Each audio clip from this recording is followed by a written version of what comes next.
नहीं, देखो, बीजेपी और कांग्रेस में दिन रात का अंतर है। भारतीय जनता पार्टी तो वो पार्टी है जो मुख्यमंत्री जो आदमी रह चुका हो उसको उप मुख्यमंत्री बना देती है, जो आदमी मुख्यमंत्री रह चुका है उसको मंत्री बना देती है।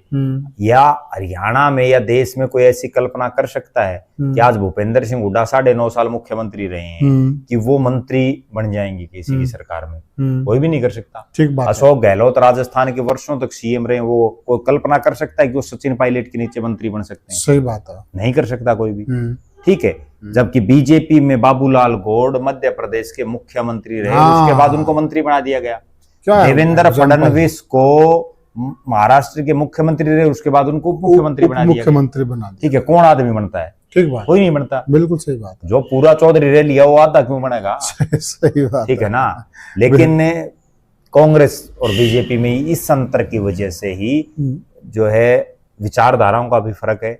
इस अंतर की वजह से कांग्रेस राज से बाहर है और भारतीय जनता पार्टी राज में है। अब बीजेपी को इस मामले में बड़ा कड़ा एक्शन लेना चाहिए।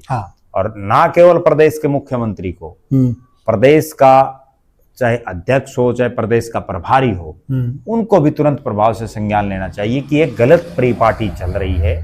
और ये परिपाटी अगर एक बार पार्टी में पड़ गई तो उसका नुकसान केवल पलवल या होडल में नहीं होगा, बल्कि वो प्रदेश भर में होगा और उसके बाद आगे चल करके वो देश भर में भी हो सकता है। क्योंकि फरीदाबाद वो सीट है 2019 में जब देश की सबसे बड़ी जो 3 जीतें थी उनमें एक फरीदाबाद की थी।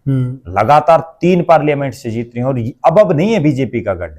ये फरीदाबाद प्रदेश की वो लोकसभा सीट है जिसका बहुत कम लोगों को पता है।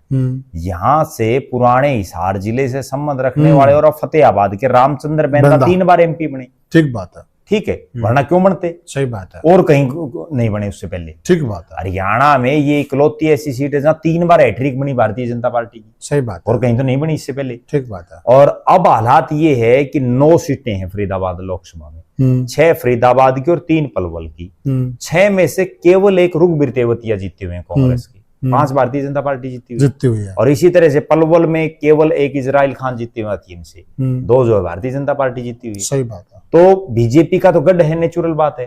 और जब उस गढ़ में जिसमें कांग्रेस के सबसे बड़े नेता उदय भान हार गए हों, जिसमें भूपेंद्र सिंह हुड्डा के समधी और बड़े नेता पूर्व मंत्री करण सिंह दलाल हार गए हों, तो हम कल्पना ये कर सकते हैं कि कितना मजबूत सिस्टम होगा। और वहां जब कोई नेता इस तरह की बात कर रहा है, इस तरह की उसके जो है विचार बाहर निकल करके आ रहे हैं, तो उससे अंदाजा लगाया जा सकता है। और बिल्कुल हाई